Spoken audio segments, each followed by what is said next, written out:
Pedrão, já vemos tua tela, tá?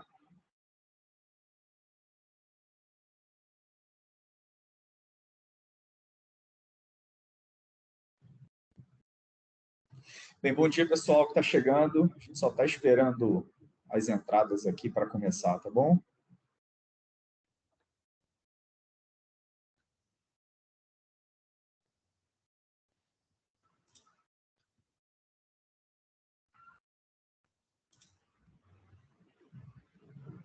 Lembro da época que a gente fazia o webinar com o Wanderson, o Thiago. O Wanderson começava todo evento com rock and roll. Não sei se o Vitor pegou essa fase.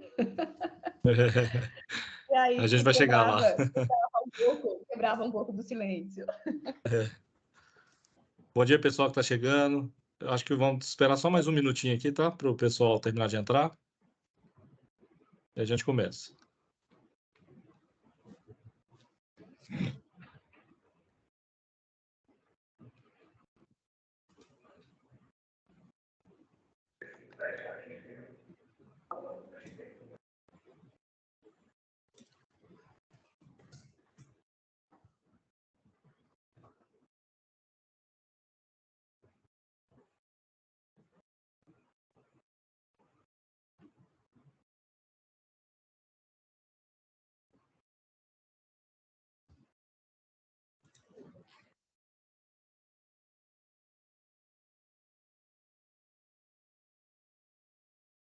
Vamos lá, vamos começar, pessoal?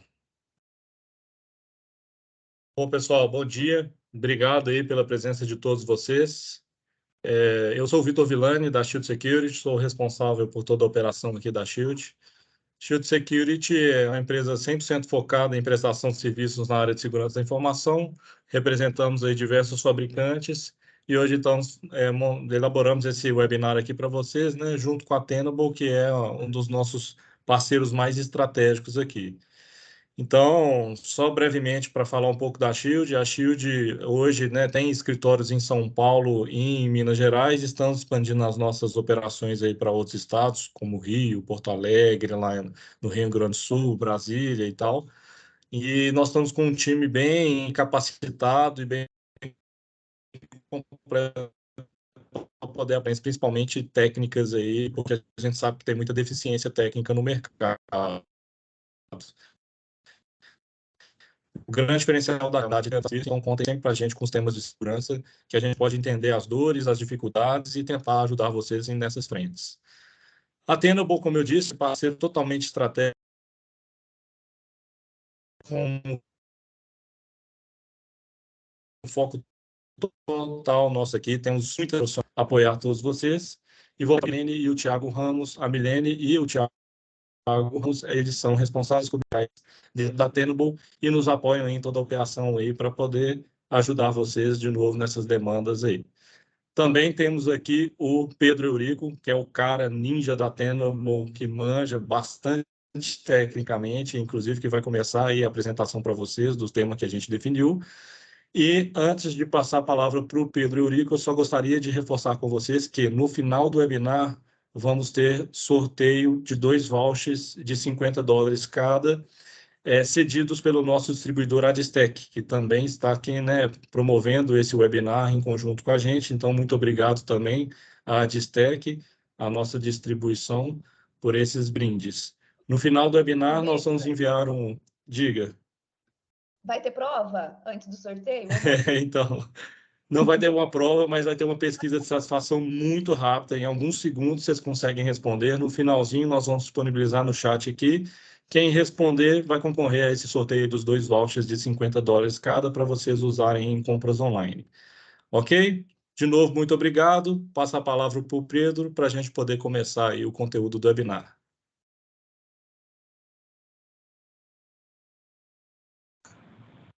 Opa, bom dia, gente. Deixa eu só checar se vocês estão conseguindo me ouvir bem, porque o áudio do Villani estava cortando um pouquinho para mim. Não sei se é o meu link aqui ou o seu, Villani. Aê, Marcelinho, valeu. Eu estou te ouvindo perfeito, Pedro. Pode ir lá. Tá, beleza. Então. Bom dia, pessoal. Hoje esse webinar da gente, ele tem... Na verdade, ele vai ser dividido em 2 partes, tá? Então, eu vou fazer uma rápida introdução aí. Prometo que não vou levar mais do que 10 minutos falando sobre o Tenable One que é o produto que a Tenable lançou agora nos últimos meses, e dá um pouco da visão de futuro, de para onde a Tenable está olhando, né? E depois eu vou entrar na parte que é o tema propriamente desse webinar, falando sobre um pouco das dores comuns que a gente vê no dia a dia aí da gestão de vulnerabilidades, e exemplificar dentro da ferramenta, ou seja, mostrando o lab mesmo funcionando, e é o meu lab aqui de casa, então se acontecer alguma coisa, vocês já sabem como funciona, mas a ideia é mostrar para vocês um pouquinho dessas dores, alguns casos de uso, e como a gente resolve, como a gente ataca esses casos de uso, tá bom? Então vamos lá, Tenable One. Uma das coisas que vocês vão perceber nessa mudança de paradigma que a Tenable está promovendo é que a gente mudou o tema, né? Exposure Management for the Modern Attack Surface. Ou seja, traduzindo para o nosso bom português, gerenciamento de exposição para a superfície moderna de ataque. Quando a gente falava de Tenable, e a Tenable é dona do Nessus, que é um produto que tem mais de 25 anos aí no mercado, a gente falava muito de vulnerabilidade. Tá, e por que essa mudança agora de paradigma para gerência de exposição? Se a gente for utilizar aquele ciclo de hype que o Gartner publica, a gerência de vulnerabilidades ela está lá no finalzinho da curva, já estabilizada, um conceito, uma tecnologia bastante comum no mercado, e que já tem processos, produtos e empresas que estão bem sedimentadas nesse processo. Mas lá no comecinho da curva, na verdade, na parte crescente dela, a gente tem a parte de gerência de exposição. Por que isso? Por dois motivos. Primeiro, o que a gente chama de superfície de ataque, ela ao longo dos anos ela se alterou. Eu sou da época de BBS, então eu vi a internet nascer, entregando a idade, né? Eu sempre brinco com isso nas apresentações. Mas o que é que acontece? Antigamente a gente tinha nossos data centers, era algo que era gerenciável, era algo que era simples de você entender e era algo que era palpável, né? Hoje em dia, a tecnologia evoluiu, obviamente, a gente tem muito mais coisa, que o mercado passou a chamar de superfícies de ataque. O que são essas outras coisas? Nossos sistemas hoje não se limitam a um conjunto de servidores, estações e infraestrutura de rede. A gente tem vários dispositivos que estão conectados diretamente à internet, a gente tem o advento de aplicações webs, que, mais uma vez, se a gente pensar nas aplicações antigas cliente-servidor, praticamente não existe mais tudo tipo de aplicação web, ou seja, é um front-end bonitinho lá, ou é um app no seu celular, no seu dispositivo móvel. Nuvens públicas, mais uma das quebras de paradigma que a TI promove, né, ao longo do tempo. E hoje, praticamente, todas as empresas têm pelo menos algum serviço baseado ou hospedado numa nuvem pública. A parte de automação industrial, que era praticamente uma rede isolada, ela convergiu para uma coisa só, especialmente com a indústria 4.0, onde você tem automação total de processos. E para que a automação aconteça, esses dispositivos precisam estar interligados de alguma maneira. E a última superfície, que eu não diria que é a última, eu diria que é a base de quase tudo hoje, que é o processo de gestão de identidade. A própria Microsoft fala que 95% no mercado de identidade hoje utiliza a Active Directory, e mais uma vez, para quem é das antigas, que acha que o Active Directory é só aquele servidorzinho que te permite fazer login da rede, você está completamente enganado. A Active Directory hoje é um dos grandes repositórios de credenciais de acesso aos sistemas corporativos. E quando a gente liga isso tudo e percebe que não basta mais olhar do ponto de vista de segurança só para o meu ambientezinho de TI que estava controlado dentro de casa, no meu data center, a gente percebe que isso tem várias entradas. E essas portas de entradas é justamente o que o atacante quer explorar. E é justamente o que o atacante explora. A gente viu isso acontecer ao longo do tempo. Então, em resumo, quais são os problemas, né? Primeiro, falta de visibilidade. São muitas superfícies para a gente olhar, para a gente entender. E por mais que a gente até tenha ferramentas distintas para cada uma dessas superfícies, essas ferramentas elas falam suas próprias línguas, elas trabalham em silos, elas não se comunicam, elas não trocam informações, você não consegue consolidar o dado a partir de todas elas. E, obviamente, se a gente tem uma superfície muito grande, ou muitas superfícies para avaliar, muitas ferramentas diferentes que não se falam. Alguém aqui tem recurso sobrando? Profissional de TI qualificado, eu acho que é um dos profissionais mais difíceis de se encontrar no mercado. Então, ninguém tem recurso sobrando, ninguém tem braço sobrando para conseguir, de maneira hábil, olhar isso tudo e consolidar todos esses resultados. Consequentemente, se a gente não consegue olhar isso tudo, a gente não consegue criar métricas, especialmente métricas que estejam de alguma maneira correlacionadas ao negócio. E essa é mais uma das mudanças, das viradas de chave que a gente tem que fazer.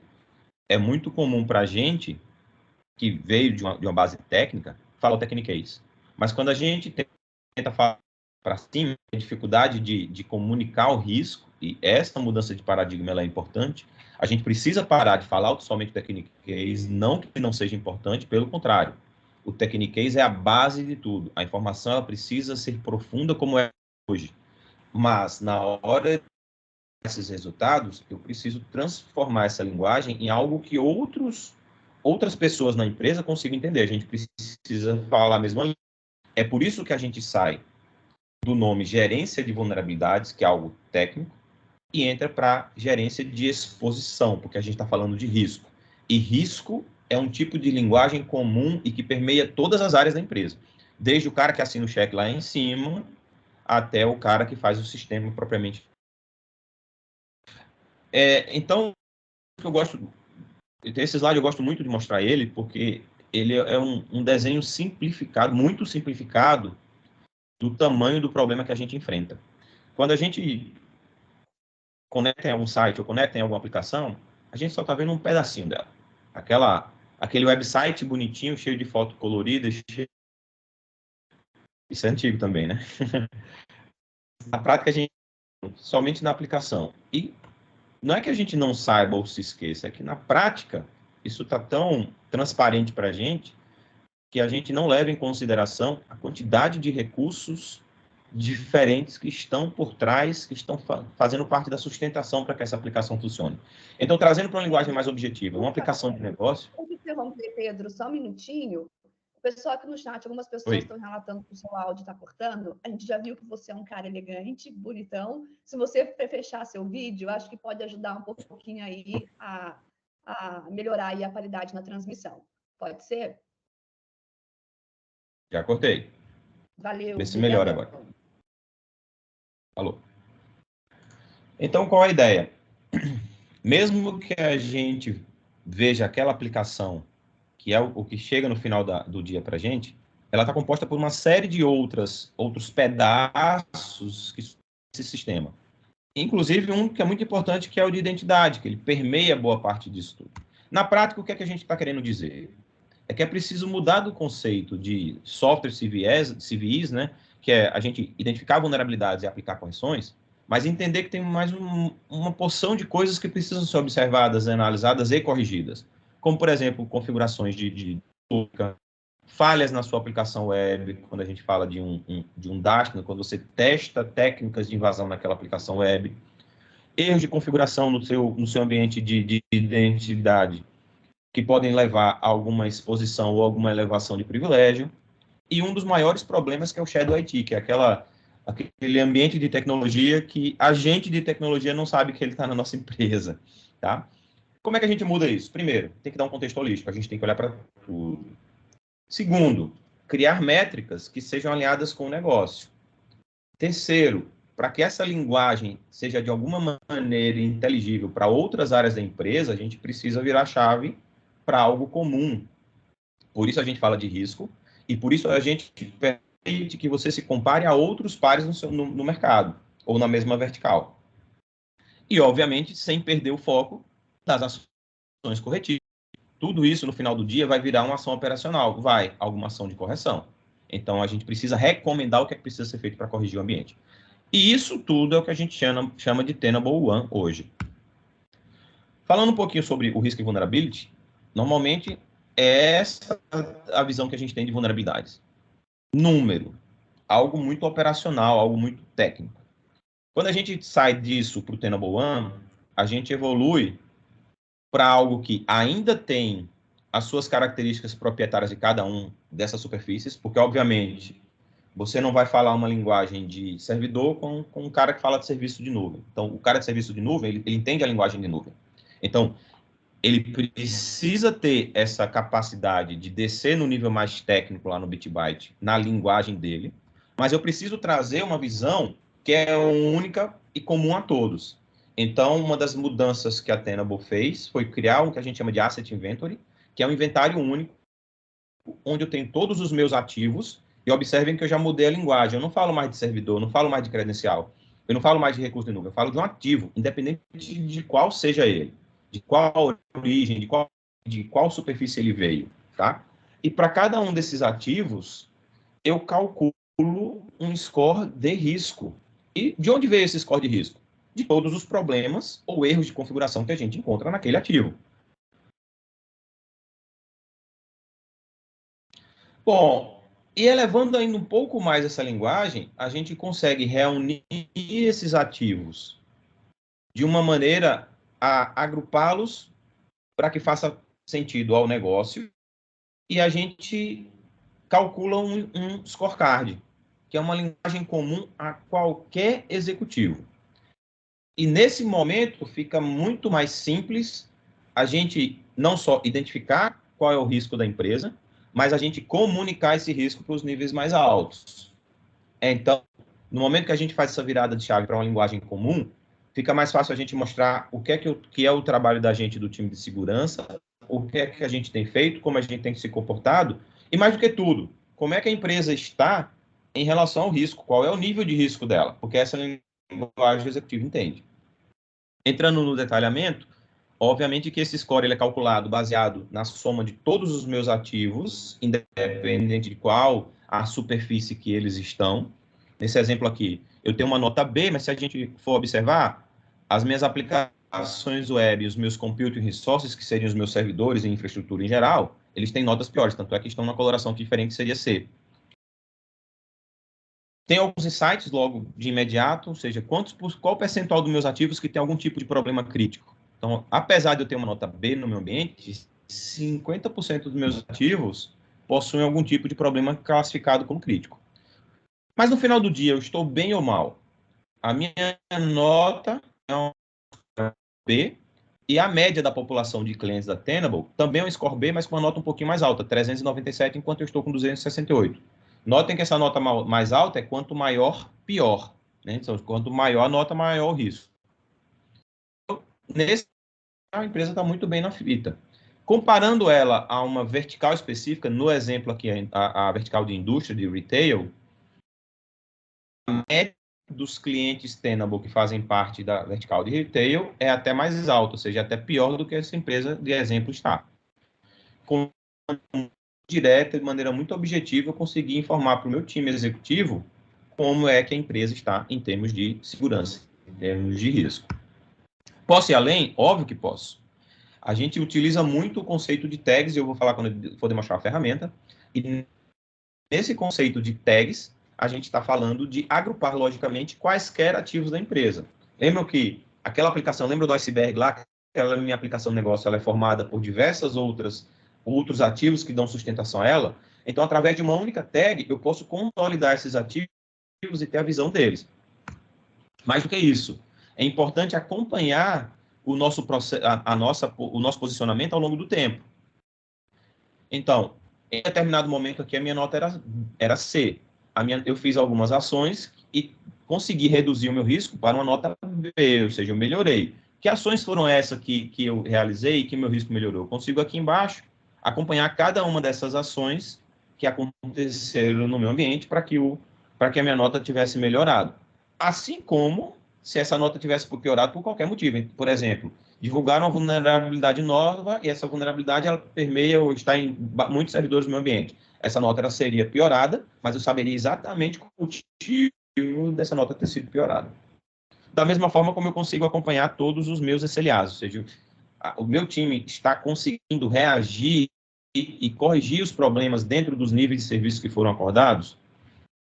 E para fechar essa parte, a ovelha negra, o meu patinho feio, mesmo eu tendo um score médio, B, eu posso ter algum ambiente que não está tão bem assim. De que maneira eu conseguiria rapidamente identificar qual é esse ambiente para poder direcionar os meus esforços, ou seja, priorizar as minhas ações para melhorar esse ambiente? Então, nesse exemplo aqui, eu tenho um determinado grupo de ativos, lembrando mais uma vez, eu vou chamar de ativos, não vou chamar mais de máquinas, nem de servidores, nem de credenciais. Então, eu tenho um grupo de ativos que tomou uma nota F. Quais são esses grupos? São 53 ativos, nesse caso composto por IPs e por credenciais, mas poderia ser composto por qualquer um dos recursos e das diversas superfícies que a gente toca. E, obviamente, aqui eu consigo, lembra que eu falei, detalhe técnico, ele é a base disso tudo. Então, aqui eu consigo fazer o drill down e descer no detalhamento técnico para saber quais são esses ativos, quais são os problemas que existem nele e como corrigir esses problemas. Bom, e para a gente fechar o Tenable.io e o Tenable One e não estourar aqui o tempo, a Tenable ela foi um passo além. E além de mostrar os problemas, a gente também permite que seja possível fazer aquela pergunta, e se? Bom, e se um determinado usuário meu for comprometido, a que mais ele teria acesso? Aqui eu já mostro de maneira imediata, baseado nas informações que eu já identifiquei do ambiente, quais são os caminhos que um atacante poderia percorrer, utilizando o framework do MITRE, como esse é um framework conhecido de ataque, que fala sobre quais os objetos, quais as técnicas utilizadas, quais as ferramentas, qual foi o objeto de origem, qual foi o objeto de destino, e com isso eu consigo montar algumas previsões. O que é que eu estou dizendo aqui? Esse ataque está acontecendo? Não, eu estou prevendo, ou seja, eu estou me antecipando e dizendo, se um atacante quiser, por exemplo, executar uma ação de DC Sync, ele poderia começar pela estação tal, utilizar uma técnica X, utilizar uma ferramenta Y, atingir esses objetos, pular de um rope até chegar lá no objetivo que ele tem. Então, eu estou me antecipando aos problemas, mostrando qual caminho poderia ser percorrido e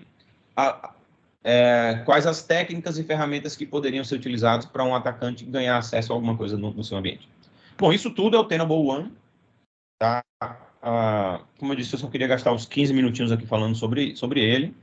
E, voltando ao tema do nosso webinar de hoje, a gente vai falar sobre o comecinho de todo esse processo, que é a parte de análise e gestão de vulnerabilidades. Tá? Passando rapidamente para um caso de uso. Então, vamos lá. Primeiro caso de uso.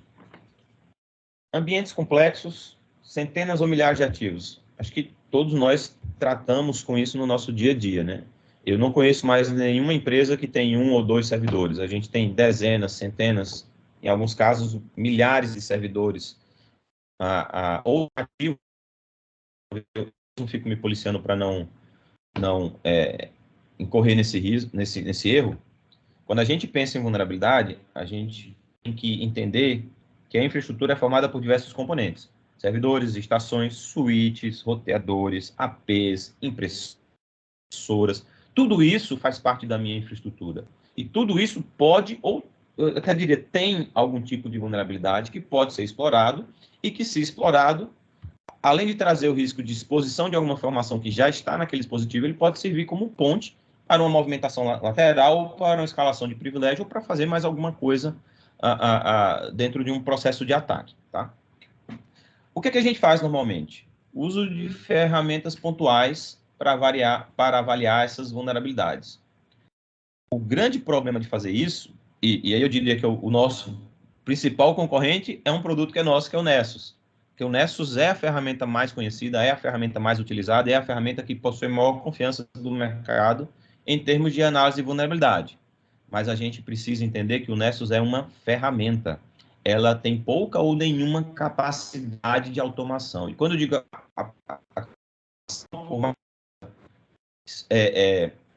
schedular scans dentro do Nessus, você precisaria movimentar ele entre o seu ambiente. Se você tiver, por exemplo, uma empresa que tenha várias filiais, você precisaria movimentar esse Nessus dentro do seu ambiente.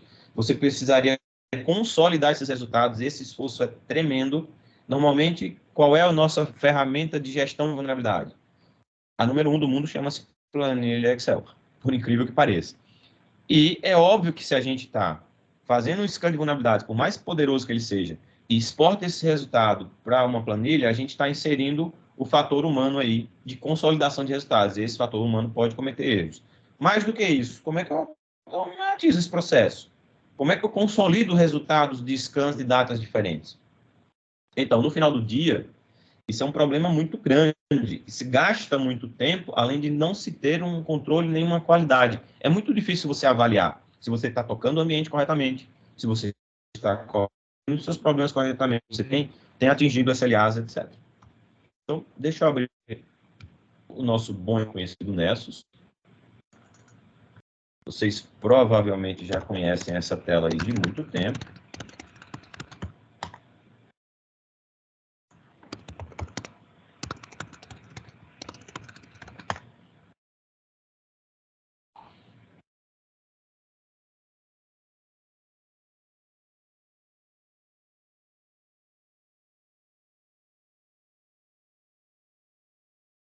Bom, para quem usa o Nessus, essa tela não é nenhuma novidade. Eu tenho alguns scans aqui que eu fiz no meu ambiente. Eu instalei 4 servidores aqui de teste. Vou pegar um resultado qualquer de um scan.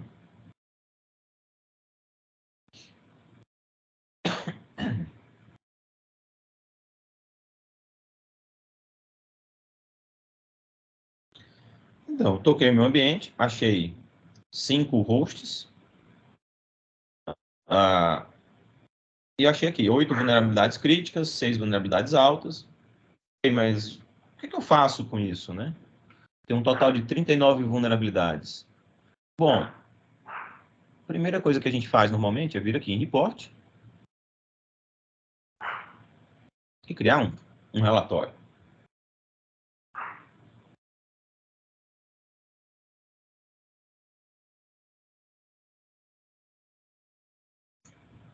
Relatório lindo, cheio de informação relevante.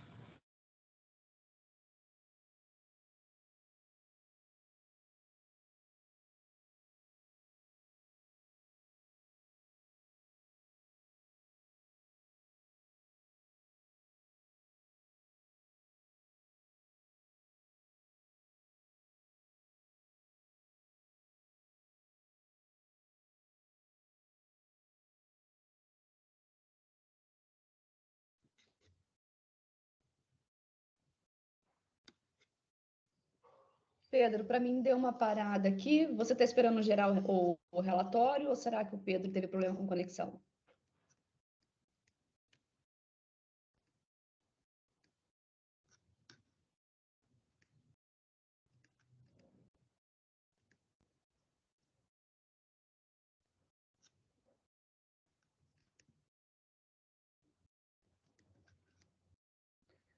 Aos panelistas que estão aqui comigo, vocês estão me ouvindo? Tiago? Oi, Milene, eu estou ouvindo sim. O Pedro provavelmente caiu e vai voltar. Eu vi que ele deixou a reunião aqui. Só um minutinho, pessoal. Deixa eu habilitar minha câmera, que também eu tinha tirado por conta da conexão. Um minutinho ele já está voltando. Bem, pessoal, eu vi aqui que já teve uma dúvida no chat, tá? Eu já estou anotando aqui. E aí, ao fim do nosso bate-papo, a gente já começa por ela, tá? Então, já tomei nota aqui. Eu vi que o Eduardo Lopes fez uma pergunta. Tomando nota aqui para no final a gente ir respondendo a todas, ou se não der tempo por aqui, a gente mandar as respostas para vocês por e-mail, tá bom?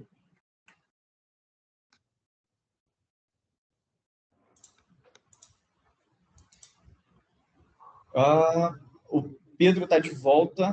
Só vou pedir o time de marketing para aceitá-lo e colocá-lo aqui como apresentador. Prontinho. Voltei, caiu internet aqui. Pedro, acho que você fez isso intencionalmente para mostrar aí o gargalo que é quando a gente usa o Nessus, né? Não era essa a intenção, eu juro de dedinho cruzado. E o engraçado é que eu tenho 2 links de internet e um load balancer na frente, ou seja, não era para eu cair de jeito nenhum, mas... Mas acontece. Não, na verdade, isso é uma das coisas que eu acho mais engraçado. Por mais tecnologia que a gente veja evoluir, por mais complexidade que a gente insira no ambiente para evitar problemas, os problemas estão aí e acontecem.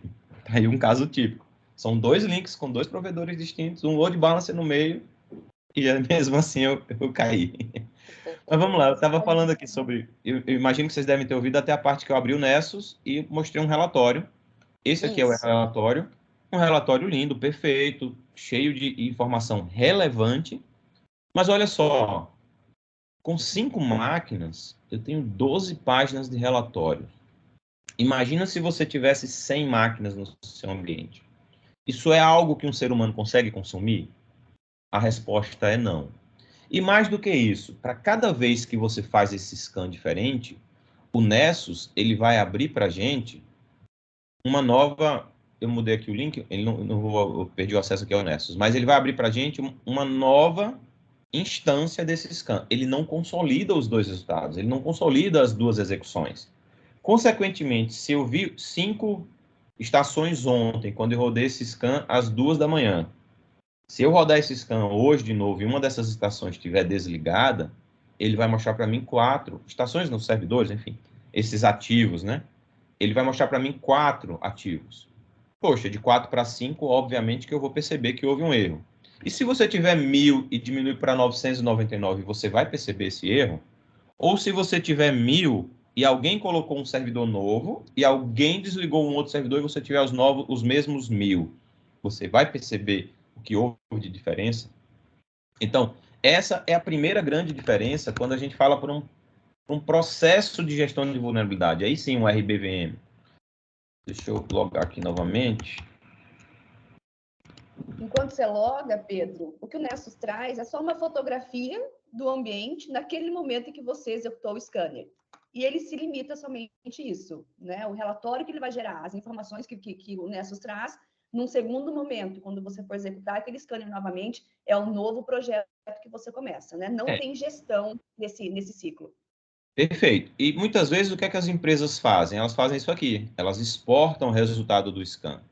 E, obviamente, mais uma vez, por mais completa que essa informação seja, vai existir um super trabalho aqui de, primeiro, normalizar esse dado para que você extraia somente o que é importante, transformar numa planilha, fazer uma tabela dinâmica, jogar num Power BI, enfim. Esse é um processo que é muito dolorido. Então, vamos ver isso de uma maneira mais prática.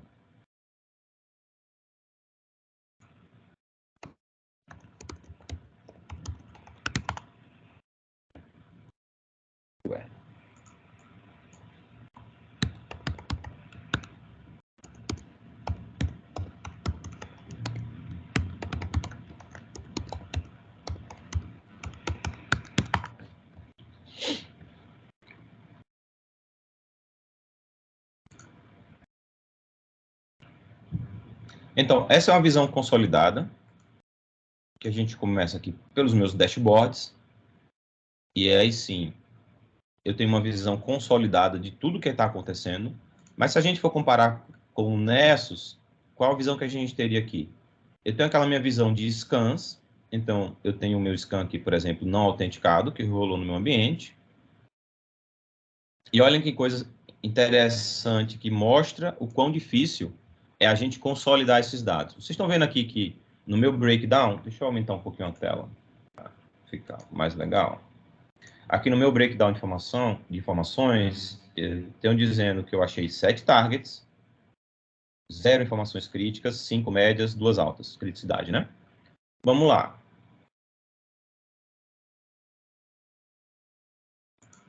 Esse scan rodou agora pela manhã, tá? Deixa eu olhar o resultado do scan que rodou ontem, agora às 9h30. Deixa eu olhar o resultado do scan que rodou ontem às 1 da manhã. 8 críticas, 6 altas, 12 médias e 0 baixas. Por que é um resultado tão diferente se os alvos são os mesmos e se eu não mudei a política do scan? Por um motivo muito simples. Tinha máquina desligada de ontem para hoje. Como é que você captura essa diferença de resultados quando você está olhando só o Nessus, que é só uma fotografia? E olha que eu estou falando de 5 servidores, 5 alvos. Tá? Então, qual é a ideia de uma visão de gestão? É que a gente possa ter esses resultados de maneira consolidada. Primeira coisa, criar uma lista de inventário, onde qualquer ativo que eu consiga tocar em qualquer momento, ele fique registrado na minha console, para que eu tenha um histórico desse ativo. E, a partir do momento que eu começo a trabalhar esse ativo, eu possa calcular algumas métricas para eles, como, por exemplo, a minha métrica de risco. Ou seja, esse ativo tem uma nota de risco 258, é uma câmera aqui em casa, e essa nota de risco 258, ela foi calculada baseada em todas as vulnerabilidades existentes nessa câmera. Bom, deixa eu fazer um filtro aqui, somente pelo meu laboratório. Então, eu vou aqui entrar no filtro de tags.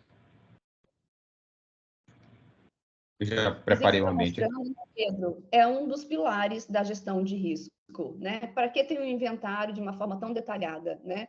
O próprio Gartner fala, visibilidade é o primeiro ponto no processo de gestão de risco. Não tem como você ter gestão e conhecer seu risco em cima daquilo que você, que você desconhece no seu ambiente, né? Então, vocês notam que a plataforma, além de automatizar todo esse processo, traz a visibilidade de toda a sua superfície de ataque para que vocês entendam ali qual é o risco que está atrelado nela. Perfeito, Mi. Então, o primeiro passo é a gente poder ter um inventário, para saber o que existe no meu ambiente. Tá?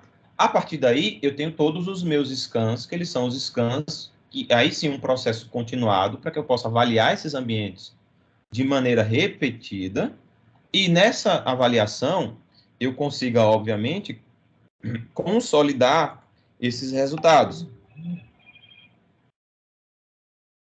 Então, aqui eu vou mostrar o exemplo de como eu consolido esses resultados. Mais uma vez, eu vou usar um filtro que já existe. Já separei. Poderia estar vendo o resultado de todos os problemas que tem na minha empresa. E olha só que legal aqui, eu acho que é importante. Vocês estão observando aqui que tem um campo chamado state, que é o estado daquela vulnerabilidade. E o que significa esse estado? Eu tenho 4 estados possíveis. Eu tenho um estado que ele chama de new, que é aquela vulnerabilidade que eu estou vendo pela primeira vez naquele ativo. Como é que eu posso saber se essa vulnerabilidade é nova? É porque eu já toquei aquele ativo várias vezes, aquela vulnerabilidade não existia lá antes. Na hora que eu toquei ele pela enésima vez, a vulnerabilidade foi encontrada e ele disse, opa, essa vulnerabilidade é nova. A vulnerabilidade que está marcada aqui como, essa aqui como new, esse exemplo. A vulnerabilidade que está marcada como ativa é aquela vulnerabilidade que eu toquei aquele ativo que está no meu inventário algumas vezes, em algum momento eu achei essa vulnerabilidade. E desde então, todas as vezes que eu estou tocando esse ativo, essa vulnerabilidade continua presente lá. Então, essa vulnerabilidade, por exemplo, ela pode ter sido vista a primeira vez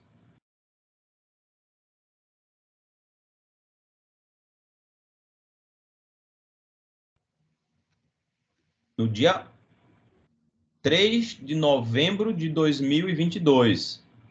E hoje, dia 16 de março, ela continua lá. Significa que eu estou corrigindo bem a beça os meus ativos, só que não.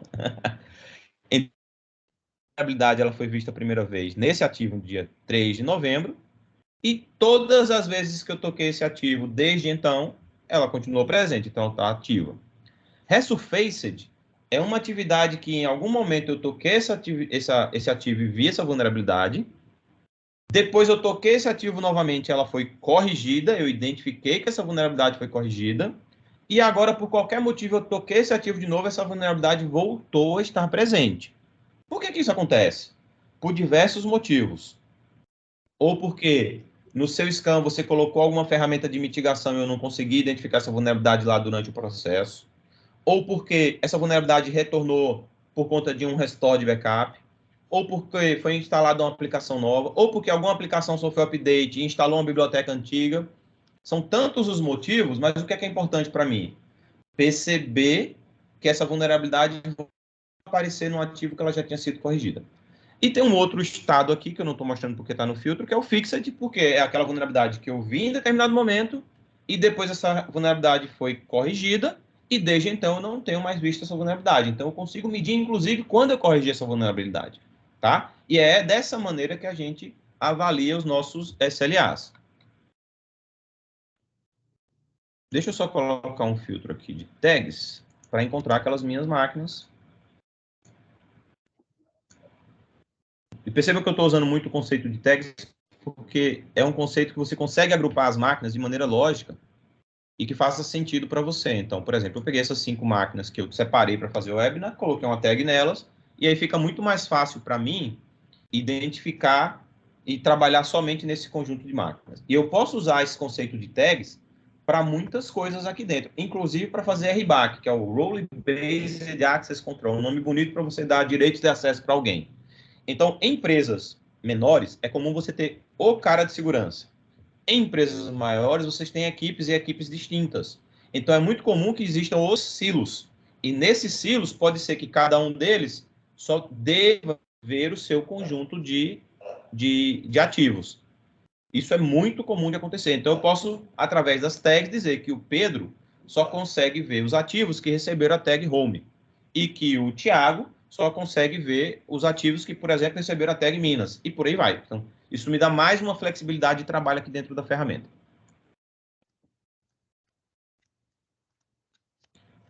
Aqui está com filtro de data, tá? Por isso que ele não está mostrando tudo, mas está aí o exemplo, onde eu poderia, de maneira muito simples, identificar quais os ativos, quais as vulnerabilidades existentes. Mais do que isso, o que é mais importante aqui é que ele consolida a existência de vulnerabilidades nas máquinas. Todas as vezes que eu toquei essa máquina, eu consolido a informação de maneira que eu tenha a última visão, ou seja, ontem, mesmo que a máquina não estivesse ligada, eu vou saber que ela esteve ligada ontem, que ela tinha uma vulnerabilidade e essa máquina vai aparecer para mim no meu inventário e eu vou saber que ela existiu em algum momento. Tranquilo, gente? O combinado foi que a gente respondesse as dúvidas no final, né? Então eu vou seguindo aqui com a apresentação.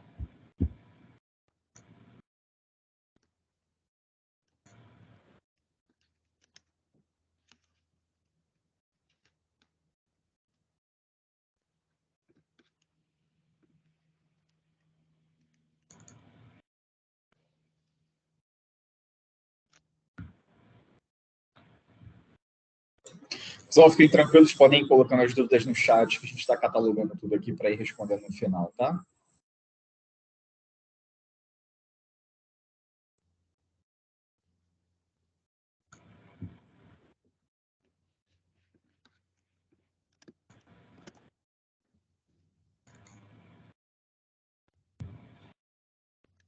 Olha que beleza. O Outlook agora não quer abrir.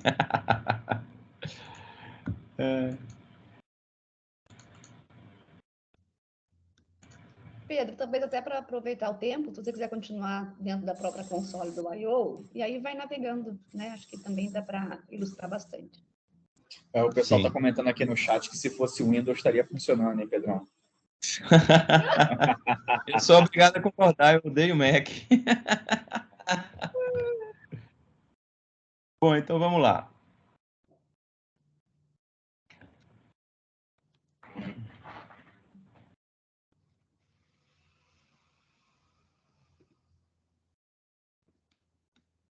Segundo caso de uso,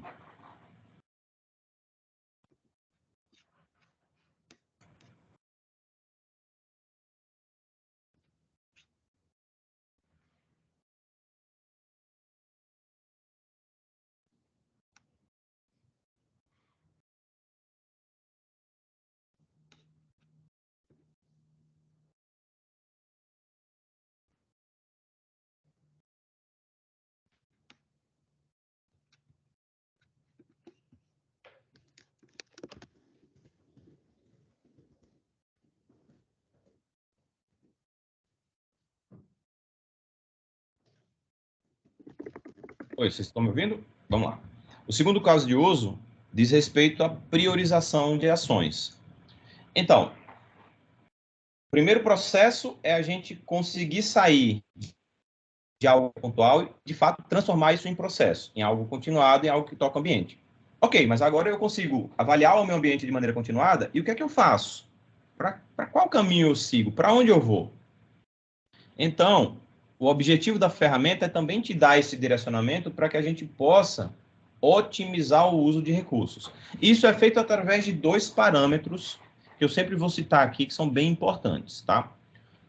Quando a gente fala de vulnerabilidades, a gente sempre fala de uma severidade que é baseada no conceito de CVSS, que essa severidade ela pode ser crítica, alta, média ou baixa. Isso é um conceito padrão de mercado, tá? E o score utilizado, que é o CVSS, ele é um score que diz muito mais respeito ao estrago que uma vulnerabilidade pode causar caso ela seja explorada, do que propriamente dito a capacidade ou o risco daquela vulnerabilidade ser explorada. Porque muitas vezes a gente identifica vulnerabilidades que elas são vulnerabilidades que a gente chama de teóricas. Ou seja, teoricamente, se alguém chegar com um ímã que ele direciona os átomos num determinado sentido aqui dentro do meu computador, eu vou conseguir fazer um dump de um pedaço de memória. E eu não estou falando nenhum absurdo, isso é sério, existe estudo sobre isso. É uma vulnerabilidade existente? É. Qual a chance de alguém conseguir fazer isso dentro do seu servidor? Ela é mínima. Então, o CVSS, ele fala muito do estrago que a vulnerabilidade pode causar, ou do tamanho da exposição que ela pode causar, mas ela não leva em consideração esses outros fatores que dizem respeito, por exemplo, ao risco disso de fato ser explorado.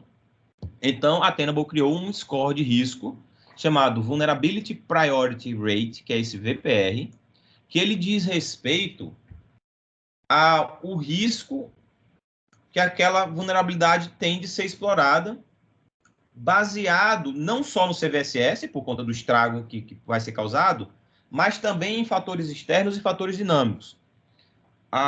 E uma das coisas que é importante falar, a gente acabou, por exemplo, de falar sobre o nosso TLR, que é o nosso relatório anual sobre ameaças encontradas, e esse relatório ele diz o seguinte: das top 5 vulnerabilidades exploradas no ano passado, em 2022, a maioria delas, ou seja, dos top 5 problemas, o problema número 1 eram vulnerabilidades existentes desde 2017. Em outras palavras, a gente tem muito mais problema real em vulnerabilidade antiga que a gente não corrigiu a tempo do que em vulnerabilidade nova ou vulnerabilidades de zero day. Tá? Isso é fato, medido baseado num estudo de caso de 1.300 incidentes de segurança que se tornaram públicos no ano passado. Tá? Então, quando a gente criou o VPR, o que é que a gente fez? A gente olha para a vulnerabilidade, mas olha para os fatores internos através de feeds de threat intel. Então, essa vulnerabilidade tem alguma campanha hacker acontecendo sobre ela nesse momento? Se tiver, aumenta a prioridade. Essa vulnerabilidade já tem um exploit? Tem. Esse exploit está maduro? Então, aumenta a prioridade. Essa vulnerabilidade ela está saindo na mídia? Tem alguém falando sobre ela? Tem. Então, aumenta a prioridade. É isso. Então, de maneira dinâmica, inclusive a gente pode trocar a nota de prioridade de uma vulnerabilidade se alguma coisa acontecer. Exemplo, mais uma vez, exemplo de fato real. Março do ano passado, tem exatamente um ano. Início da guerra da Ucrânia com Rússia. Campanha de hackers russos utilizando vulnerabilidades naquele ano, né, 2022, março de 2022, vulnerabilidades de 2019 a 2021. Então, consequentemente, o que é que a gente fez? A gente criou, a gente alterou a nota dessas vulnerabilidades, dizendo, opa, essa vulnerabilidade agora ela passou a ter uma nota de prioridade mais alta, para que a gente possa direcionar os esforços para que as empresas que não têm muitos recursos sobrando possam responder primeiro ao que é mais urgente, tá? Então, a gente cria esse score chamado VPR, e aí tem uma série de maneiras de se fazer esse relatório, mas a gente também pode fazer isso baseado no meu conjunto de ativos. Porque eu posso fazer o link do que é importante de vulnerabilidade para ser corrigida com o que é importante para o meu negócio, com os ativos que fazem parte da sustentação do meu negócio. Lembra do iceberg da aplicação web? Então, está aqui. Por exemplo, baseado nesses outros 2 scores aqui, o ACR chama-se de criticidade do ativo para o meio ambiente, e essa é uma nota que, apesar da Tenable fazer uma inferência, ou seja, a gente sugere uma nota para esse ativo baseado no que a gente encontrou dentro dele. Exemplo, para simplificar o entendimento. Um servidor uma máquina que é uma estação de trabalho, ela muito provavelmente vai ter uma nota mais baixa de uma máquina que é um servidor e tem um banco de dados instalado, que vai ter uma nota talvez até menor do que uma máquina que é um servidor e tem um Active Directory instalado, que é o caso aqui. Poxa, mas Não seria melhor que o próprio cliente sugerisse essa nota? Não é que seria melhor, é o que a Tenable pede que vocês façam, porque ninguém vai conhecer melhor o ambiente de vocês do que vocês mesmos. Então, eu devo vir aqui no Edit ACR e alterar a nota de prioridade desse meu ativo, justificando o porquê eu fiz essa alteração. E quando eu altero essa nota, o que acontece? Em 24 horas, ele vai calcular essa outra nota aqui do lado, que é a nota de risco desse ativo. Observem como eu mudei a linguagem. Eu saí de uma discussão de vulnerabilidades, eu saí de uma discussão que eu estava falando de qual vulnerabilidade era mais crítica e mais prioritária para ser corrigida, para olhar para o meu ambiente e entender quais os ativos são importantes para o meu negócio e qual é a nota de risco que tem nesses ativos. Óbvio que isso aqui vai virar uma nota que diz respeito a vulnerabilidades? Claro que sim. Na hora que eu clico nesse ativo aqui, eu consigo ver todas as vulnerabilidades que tem nele, priorizadas pelo que é mais importante ser resolvido primeiro, e sabendo qual o nível de estrago que essas vulnerabilidades podem trazer. Mas, acima de tudo, eu estou direcionando o meu foco para o negócio da empresa, para os ativos que são importantes. E estou falando uma língua que quaisquer outras áreas também conseguem entender. Olha só, de 0 a 1000, o risco desse cara é 900. Ficou claro para todo mundo isso? É óbvio que fica muito mais claro. Porque eu não estou falando de vulnerabilidade. O que é uma vulnerabilidade para o cara lá do financeiro? O que é uma vulnerabilidade para o cara do marketing? Ele não sabe. Mas o cara de marketing contratou um servidor de WordPress de uma empresa terceira para fazer propaganda ou fazer uma landing page de alguma coisa. Qual é a vulnerabilidade daquilo? Mas está com o nome da empresa. Está no DNS da empresa, muito provavelmente, para ser redirecionado direto. Então, vocês conseguem entender que a gente muda o foco da priorização para algo que é mais importante, mais objetivo? Óbvio que isso aqui eu posso fazer todas aquelas ações que eu faço lá no meu Nessus. Selecionar todos eles, exportar quais são essas vulnerabilidades, criar relatórios, isso não foi perdido. A principal mudança, não a única, mas a principal mudança é a forma como a gente apresenta essas informações. E outra coisa, dentro da minha console, para que qualquer usuário, que seja do time de segurança, ou que trate de vulnerabilidades, ou que trate de problemas dentro da empresa, possa acessar isso direto na console. Tá? Então, esse seria o segundo caso de uso. Para a gente fechar... Eu estou vendo aqui, só reforçando para o pessoal, a gente está caminhando para o final, tá, pessoal? Para responder as dúvidas de vocês, fiquem tranquilos. E já emendando, Pedrão, desculpa ter te interrompido, para a gente falar, né, dos indicadores, que é o que eu estou vendo que a galera está aqui ansiosa para ver e a gente poder responder algumas dúvidas que já estão no chat. Tranquilo. Bom, e o terceiro caso de uso é justamente como é que eu consigo obter indicadores disso. Aí sim a gente vai para a parte de dashboard e reporting. Primeira coisa aqui no meu dashboard que eu acho que é bem legal é que... Antes disso, deixa eu só fazer uma coisinha aqui, antes que eu esqueça. Lembram que eu falei sobre o nosso TLR, que é o nosso reporting de problemas que aconteceram no ano passado? A Tenable, ela se preocupa em facilitar a vida das empresas. Então, a gente criou aqui um template para que já você possa fazer no seu ambiente um scan direcionado aos principais problemas que a gente viu acontecerem no ano passado. Tá? Então, além de ter todos os meus templates, aí quem conhece Nessus vai ver essa tela aqui, bastante semelhante a que tem dentro do Nessus Scanner, tá? São os meus templates de scan. E que normalmente você estaria fazendo um Advanced Network Scan para você customizar e, principalmente, gente, autenticar os scans. O scan autenticado, ele sempre vai trazer muito mais informação do que o scan não autenticado. A gente também cria outros templates que a gente chama de scans táticos. Por exemplo, eu quero saber exatamente nesse momento o que do meu ambiente sofre com os principais problemas que eu vi acontecer no ano passado. Está aqui, o 2022 TLR, né, que é o Threat Landscape Report, e aí eu posso rapidamente escanear o ambiente para saber se ele tem algum desses problemas. Aqui ainda em scans, eu queria só mostrar uma diferença aqui entre o scan não autenticado olha o que eu encontrei de problemas. Os alvos são exatamente os mesmos, tá? E o scan autenticado. Ah, peraí. Tem máquina desligada aqui nesse scan, deixa eu só...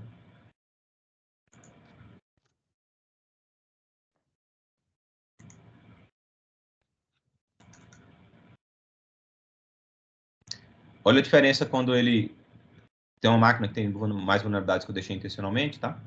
Olha a diferença. 44 vulnerabilidades críticas, 242 altas. Se a gente for comparar com o mesmo scan não autenticado,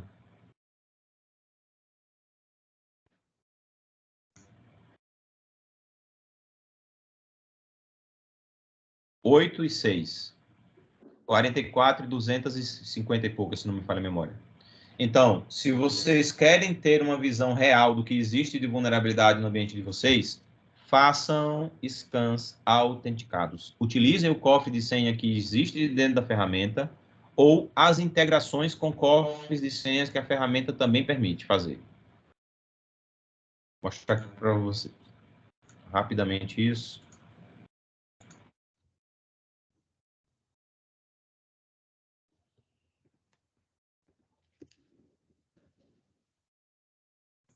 Dentro de credenciais,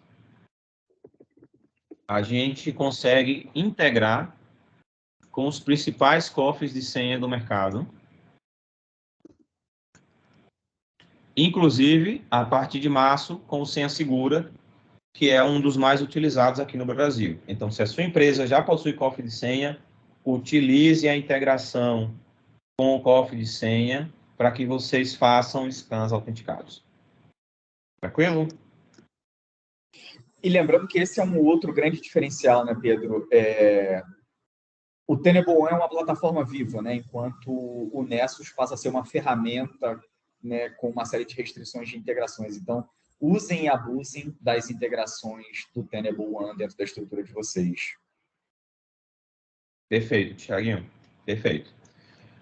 Bom, falando um pouco sobre dashboards e como é que a gente transforma isso em gráficos que a gente possa utilizar no dia a dia como avaliadores, né? Como uma forma de acompanhamento mais imediato. Porque quando a gente está falando da ferramenta, do lado operacional, o objetivo é que o técnico opere a ferramenta. Então, ele precisa saber número de vulnerabilidades, quais as vulnerabilidades, exatamente em quais ativos. Mas o executivo, ou o gerente, ou os níveis mais gerenciais, eles querem saber estatísticas. Então, o dashboard comum de quantas vulnerabilidades eu tenho no meu ambiente, quais delas são críticas, quais delas eu preciso priorizar. E esse é um gráfico que eu acho muito legal.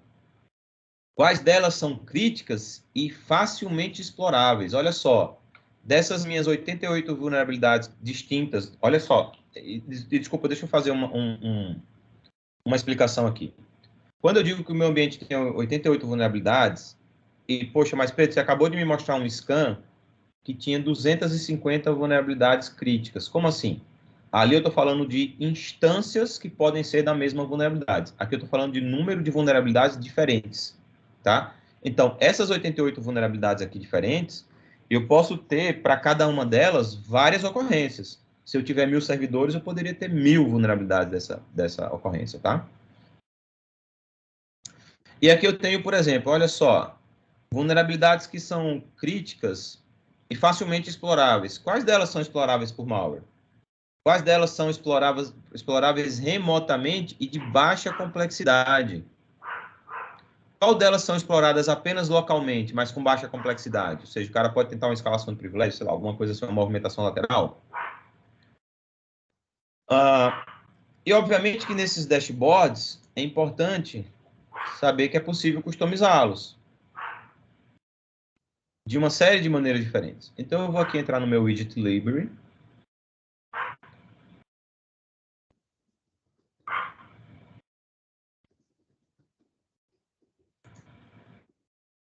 Opa. São 141 gráficos distintos que eu consigo criar ou adicionar no meu dashboard. Então, por exemplo, esse é um que eu acho bem legal.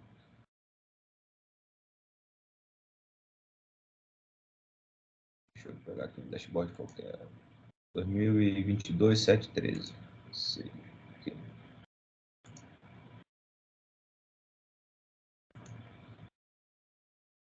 Deixa eu voltar aqui no meu dashboard. Você pode, o que é que eu estou fazendo aqui? Eu posso ter vários dashboards distintos, tá? Então, o dashboard que eu criei foi o 2022-713. Então, esse aqui.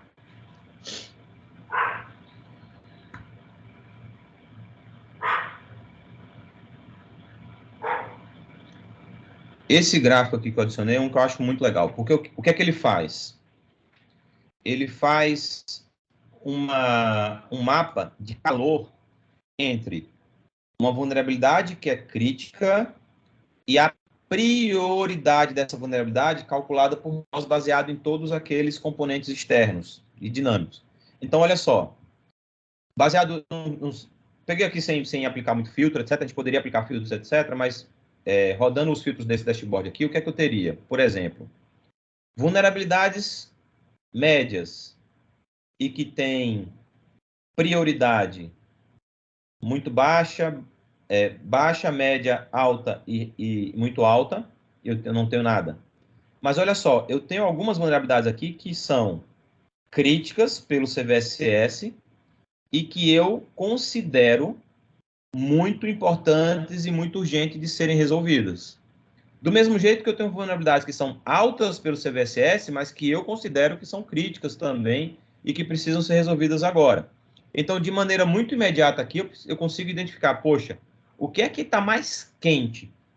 O que é que está pegando mais? Porque ela tem uma capacidade de estrago muito grande, ou seja, um CVSS alto, a severidade da vulnerabilidade classificada como crítica, e o risco de ser explorado muito alto. São essas 7 aqui. Cliquei nessas vulnerabilidades, rapidamente ele me diz exatamente o que é, e se eu clicar em qualquer uma delas, ele vai me mostrar o que precisa ser feito para ser corrigido. Nesse caso aqui, ele está dizendo, olha, aplique esse KB específico nesses ativos, e você vai resolver essas vulnerabilidades, ou essa quantidade de ocorrências dessa vulnerabilidade. Então, a parte de dashboards ela é importante para que a gente possa ter um painel onde eu consigo, ao longo do tempo, visualizar e com visões distintas. Inclusive, eu posso ter dashboards customizados para grupos distintos, tá? Mas eu não perco o meu drill down para chegar no detalhe e dizer, poxa, se eu estou com um mapa de calor, que foi esse exemplo que eu utilizei, que diz que eu tenho algumas vulnerabilidades que elas estão classificadas como críticas e que tem o risco mais alto, eu consigo identificar qual número de vulnerabilidades são essas e clicando ali eu posso fazer o drill down e chegar nas ações que precisam ser realizadas. Para fechar, eu vou mostrar para vocês a visão executiva disso tudo, que é o que a gente chama de Looming. Qual é a ideia do Looming? É transformar todos esses processos em algo que seja uma visão especificamente executiva. Então, lembram da nota de risco? Mas observem que essa nota de risco é só dos meus ativos tradicionais. Servidores, estações, infraestrutura. Ou seja, sair do Nessus, que é uma atividade pontual, uma ferramenta, dei o primeiro passo.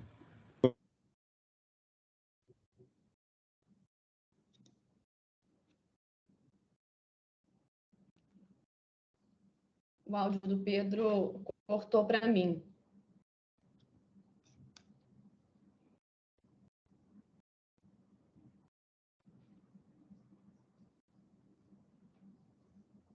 O áudio do Pedro cortou, mas aproveitando até a tela que ele deixou aqui para a gente, o Lume vem para complementar todas essas ações, né? Enquanto o Tenable.io vai identificar as vulnerabilidades e priorizar os esforços das equipes, né, de agir naquela vulnerabilidade que representa maior risco para a organização, o Tenable.io vem e traz as métricas associadas, né? Tão importante quanto priorizar, também é medir os esforços que vocês estão fazendo e qual é o risco que está atrelado, né, ao ambiente de vocês. O Lume vem com uma ferramenta para ajudar vocês a se comunicar internamente quão eficiente estão sendo as ações de segurança que vocês estão tomando. Ah, uma pena o Pedro caiu, estava com a tela ali aberta, ele deve voltar ali para que a gente consiga concluir. Vamos dar só mais um minutinho que aí a gente já vai para o encerramento. Tiago, se você quiser se sentir confortável, né, em começar ali a gente trazendo as perguntas, eu peço desculpas aí, pessoal, a gente extrapolou um pouquinho ali do tempo, mas tem muito assunto para a gente explorar e vai ficar aí o gostinho até com o pessoal da Shield, com todo mundo que está aqui, para a gente com certeza fazer uma segunda sessão. Milene, só sinalizando que o Thiago e o Pedro retornaram agora, tá? Eles estão voltando, e aí a gente já segue para as perguntas, tá bom? O Thiago caiu também? Sim, sim.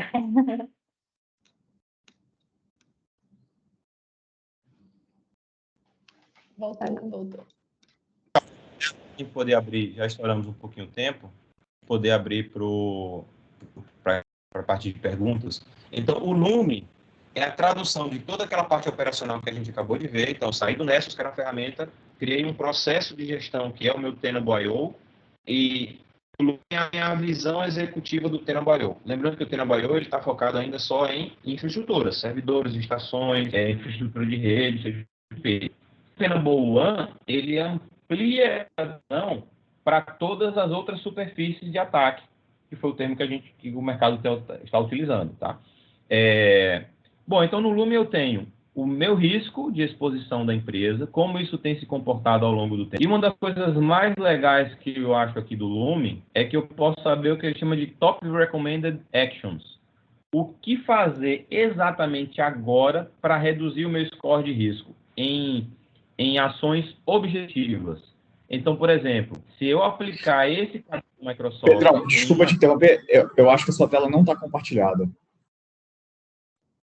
Aqui para mim está parecendo como se tivesse. Deixa eu abrir aqui também.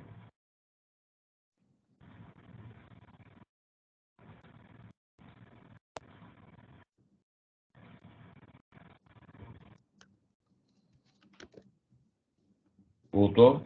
Você está conseguindo ver? Eu ainda não sei o pessoal. Também não.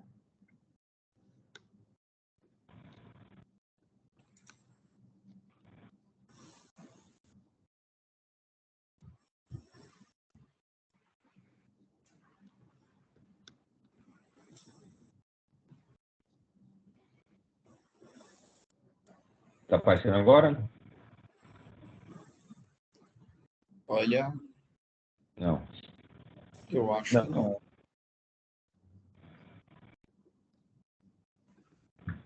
Deixa eu entrar de novo. Mas, bem, a gente pode também começar aqui a responder um pouco das perguntas para que a gente possa liberar o time da Shield para fazer a pesquisa de satisfação e o sorteio final. Então, primeiro, agradecer.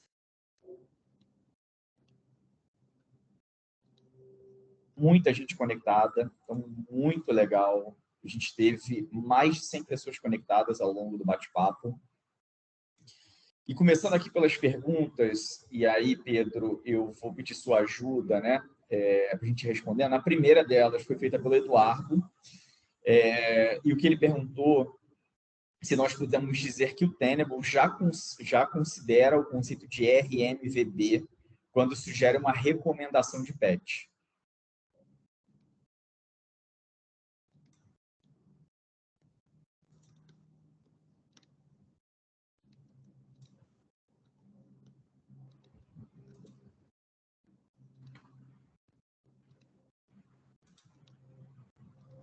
Alô, Pedro?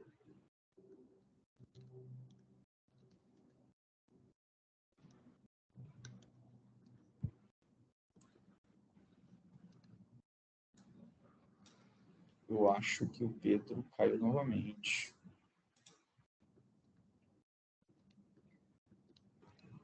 Tiago, esse conceito de RBVM, né, do Risk Based Vulnerability Management, é um dos diferenciais da Tenable quando a gente sai desse escopo de análise para a gestão de vulnerabilidades, Eduardo. Quando o Pedro mostrou ali o conceito do VPR, né, do Vulnerability Priority Rating, é justamente essa camada de inteligência que a gente traz para que vocês tenham gestão e eficiência na mitigação de risco.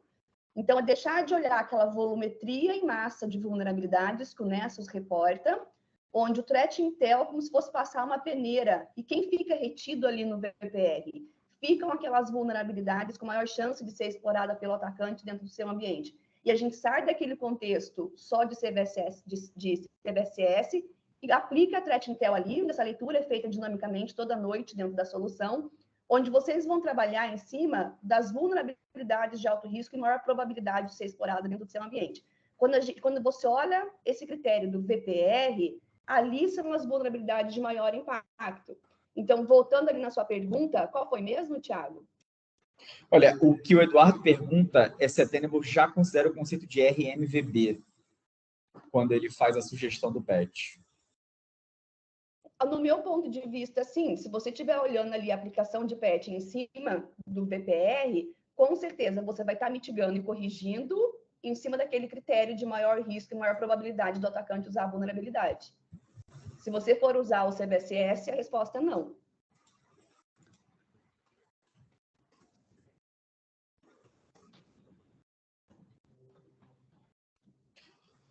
Pessoal, eu estou vendo que o Pedro está com alguma dificuldade para conseguir voltar, tá? Eu estou com os nomes de todas as perguntas aqui. Então, quem fez as perguntas no chat, né? O Eduardo, o Ebert, o Eduardo Lopes, o Ebert, o Eduardo Ferreira, o Wesley Lira, o Wilker Albuquerque, Márcio de Oliveira, Fabiano Reis, Vinícius de Oliveira e o Rodrigo de Paula. E a última que eu tenho aqui foi a do Antônio, tá?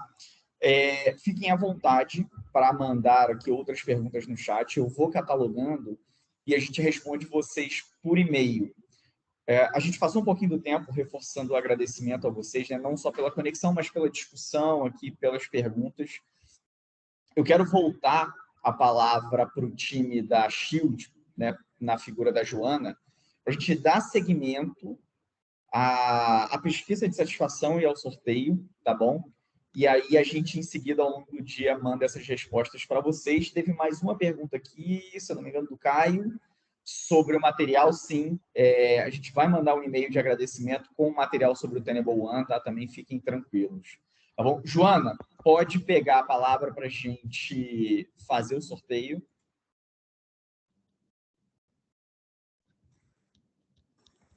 Ok, Thiago, muito obrigada. Obrigada, Thiago, Milene, ao Pedro também. Bom, eu vou fazer o seguinte, vou compartilhar com vocês aqui, tá? A tela, a relação das pessoas, tá? Que responderam, para que todos vejam os seus números, tá? E em seguida vou compartilhar a tela do sorteador, tá? Para que vocês possam acompanhar também o sorteio, ok? Só reforçando, tá? Que o sorteio vão ser 2 sorteios, tá? De 2 vouchers no valor de $50 convertidos em reais, né? Cada. Pode ser usado de acordo com a preferência para compras online, crédito em conta. E esse sorteio nós vamos entrar em contato por e-mail, tá bom? Para passar essas informações do voucher, ok? Então, vou compartilhar aqui com vocês.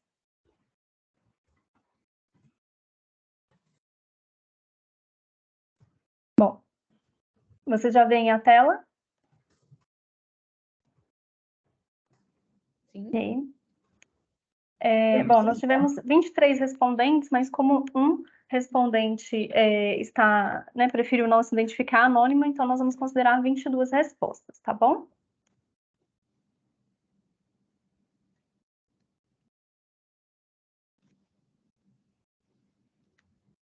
Então, números 16 e 9. Okay. Número 16, Aline Arce. E número 9, Vinícius Bittencourt. Parabéns. Parabéns para vocês. Nós entraremos em contato por e-mail, tá bom? E muito obrigada a todos por terem efetuado a resposta da pesquisa, por terem participado também. Legal. Na sequência vai um e-mail, né, Joana, com o conteúdo que foi apresentado, o link da gravação, os contatos meus, do Thiago, do nosso time junto com o da Shield, e a gente está à disposição para que de uma forma mais dedicada, individualizada, cada ambiente tem uma característica, uma dor diferente, para a gente explorar esse tema com vocês com mais detalhe. Então, fica aqui a nossa disponibilidade como recurso aqui da Tenable junto com a Shield. É isso, pessoal. Obrigado Perfeito. por terem entrado. Um agradecimento especial ao time da Shield e ao Pedro por ter aceitado esse desafio. A gente sabe que fazer ao vivo é sempre complexo e esses problemas de conexão, aquela coisa, né? Mas muito obrigado a todo mundo, tá, pessoal? E a gente fica à disposição. Acho que o mais importante é que vocês tenham, né, essa vontade, enfim, de receber uma demo, de ter uma conversa mais one-to-one, transformando os desafios do ambiente de vocês em alguns processos para que vocês vejam como que a Tenable pode ajudá-los, tá bom? Muito obrigado, pessoal.